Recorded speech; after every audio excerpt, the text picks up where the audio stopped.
excited to introduce a guest who will be making a few different appearances throughout this program. She is passionate about eating and living healthy. In the past, she's owned a health club, has written a cookbook, and has another on the way. Shana Conradt is the founder of Make Me Hot Meals, which is a business that plans, shops for, cooks, and delivers healthy, delicious meals right to the front door of her customers. Today, Shana's going to share some delicious ideas for increasing our veggie intake. Hi, I'm Shana Conradt, and today we are talking about how to get more vegetables in your diet. One of the simplest things that I want to start with is a meal that's right in the beginning of the day. So we're going to talk about a breakfast egg bake that you can make. I think egg bakes are a great way to either clean out your refrigerator if you have leftovers, leftover vegetables, leftover rice, pastas, anything like that, meats from the night before or the weekend, or you just want to start fresh with a clean fridge and you want to get rid of some stuff. But vegetables are absolutely a simple thing that you can throw into that egg bake to make it taste awesome and hopefully to get your kids to try something that maybe they wouldn't try if it was just lying on their plate all by itself. So I'm going to use egg whites today because it's a little bit simpler and it's really convenient to have in your fridge. But if you feel like using full eggs, absolutely I suggest organic eggs. And then you would just scramble them up like you normally would, throw them in the pan, and then get started dumping in your vegetables. So it's about 4 cups of egg whites, that's what we're going to put in here. And I'm just going to mix everything right in the pan that I'm putting in the oven. It makes everything a little bit simpler. I don't need to dirty another bowl. It's real easy. Get those egg whites in. It's going to really fill up this pan as you start putting those vegetables in, so don't worry if it seems like it's not a lot of eggs. First thing we're putting in is spinach. I always use frozen spinach. I always use frozen chopped spinach because it's just a lot easier. You want to make sure that you really squeeze it out over the sink so that there isn't any moisture because it would make your eggs a mess. Again, always organic spinach. It's one of those things that's really highly pesticized. So if you're making a yummy salad and you're using spinach, or if you're putting frozen spinach in something like this, absolutely always organic. And if you want more information on those organic foods, there are so many websites where you can look. A lot of the things we use today are going to be organic, but some of the things aren't because it just doesn't pay. It's not worth spending the money on an organic onion. Onions grow really easily. But when it comes to bell peppers, which is the next ingredient, always with the colored bells, you want to do organic. So we're just going to chop the tops off, cut these up. If you have a little pampered chef chopper and you don't feel like using a knife and taking the time, go for it. But if you like to chop, I find it relaxing. I like to cook so much, chopping is just one of those things.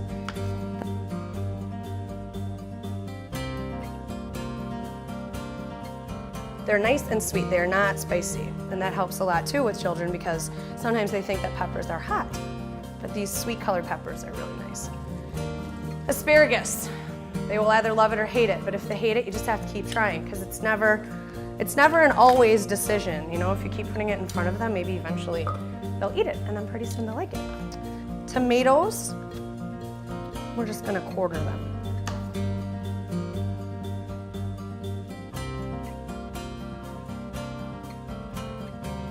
And now we're gonna go red onion. You could kind of go either color on the onion. A red onion is going to be, it's weird how it's kind of sweet but kind of peppery at the same time. A white onion is gonna be a little bit more mellow, and then a yellow onion is actually going to be even sweeter. A little bit of garlic powder. Cracked black pepper.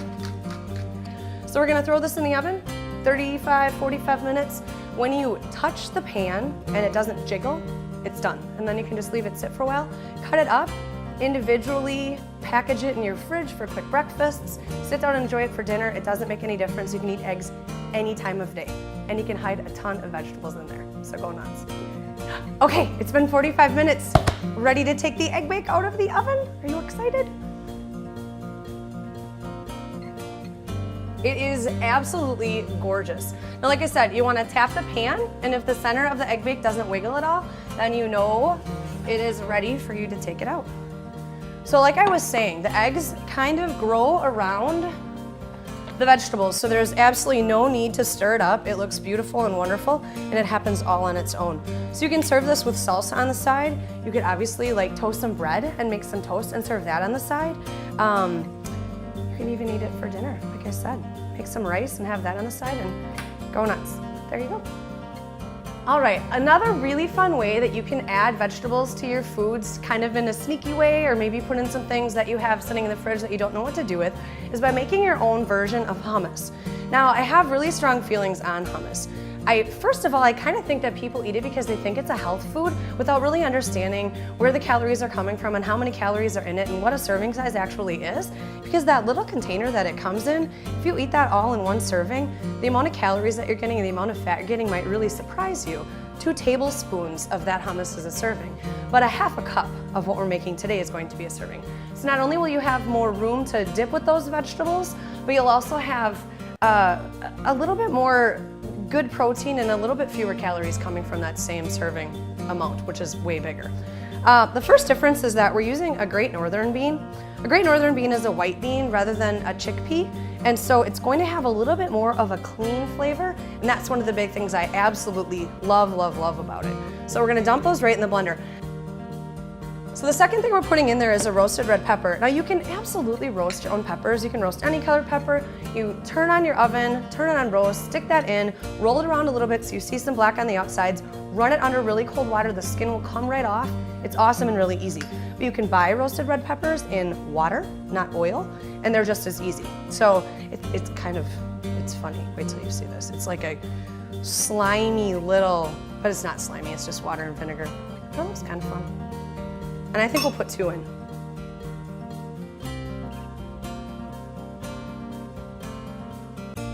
We are putting in a little bit of feta cheese. Okay, now these things, the next 2 things, the cottage cheese and the feta, are hiding a little bit of protein in the recipe. They're making it even creamer. They're making it dense and the volume is going up without increasing the fat. Throw in the cottage cheese in. All right, the next thing we are doing is working with some cumin. I prefer to buy cumin in seeds and mortar and pestle them myself. Now, if you've never seen one of these, you could, if you've been to a Mexican restaurant and they made guacamole tableside, they've probably used like a real monster one of these and just ground everything up. It's kind of fun. I always do fennel seed and I always do cumin seed, and occasionally if I make my own taco seasoning, I'll use this. But even though I only use it for those 2 things, the difference is just unbelievable. I mean, when you start grinding these cumin seeds, the smell, it takes you to a Mexican restaurant immediately. And so a lot of my seasonings, again, fresh. I buy them at Penzeys. It's one of my favorite places in the whole world. And the quality is just so much different. So I'm gonna take these cumin seeds and I'm literally just gonna use my mortar and pestle. You kind of turn it and squish it against the side of the bowl. Honestly, the first crack you do, the smell is just unbelievable. You can smell it through the whole room. This is what gives this roasted red pepper dip that kind of dark, smoky flavor. It really adds another level to it, which is cool. All right, going in. The last thing we're going to do is throw in a clove of garlic. I do give a little bit of a chop to the garlic because even though you're using a blender or a food processor, God forbid it doesn't catch the whole garlic clove and you or a friend takes a bite of the hummus and gets like a massive piece of garlic in their mouth. It's just not the most pleasant thing. So we're gonna smash the garlic, and the reason we smash the garlic, I'm gonna make sure you guys can see. It is not to release the flavor. It is not to do anything other than get the outside off of it easily. Because if you try to peel that off, it'll just stick to your fingers. And if you've ever worked with fresh garlic, it has that kind of sticky once it starts breaking open. And so basically, you just wanna get the skin off, that's all. So it's not a trick, and it's not a secret. It's just to make it easier on you. So chop the garlic up, throw it in there. Be careful with your blender or food processor so you don't make a mess, and go. Okay, so you wanna blend until there's no cottage cheese in there. That's what's one of the cool things about this recipe, is it's a really neat way for you to trick company or kids or spouses. If they knew cottage cheese was in there, they might be a little bit weirded out about it, but once you blend it far enough, you can't see it at all and it's really nice and smooth. You can see the color's really gorgeous from the roasted red pepper, which is really fun also. The biggest reason that this recipe is cool for adding more vegetables to your diet is because it's a delicious dip that you can use any vegetable that you like for, and it will really help you increase that intake.